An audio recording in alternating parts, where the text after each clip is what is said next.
পাসপোর্টের কথা বলতে মনে হলো, পাসপোর্ট করতে হলে পুলিশ ভেরিফিকেশন লাগে। আমি জিজ্ঞেস করতে আরম্ভ করলাম, অনেকেও হয়তো আগেও করেছে, কারণটা কি?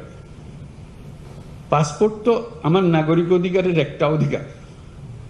আমি চোর না ডাকাত না কি সেটা ভিন্নভাবে পুলিশ আমার বিচার করবে, কিন্তু আমাকে যে জন্ম সনদ দিয়েছেন সেটাও কোনো পুলিশ ভেরিফিকেশন দিয়ে করেননি।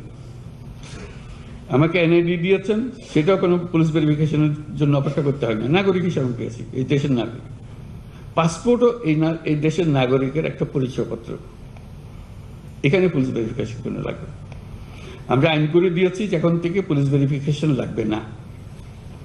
সে কথাটা গ্রামে গঞ্জে গিয়েছে, যে তালি দেখে মনে হলো এটা পৌঁছে নাই, পৌঁছতে তো এটা হ্যাঁ আমরা জানি, তো এটা আবার বলার দরকার কি? আমার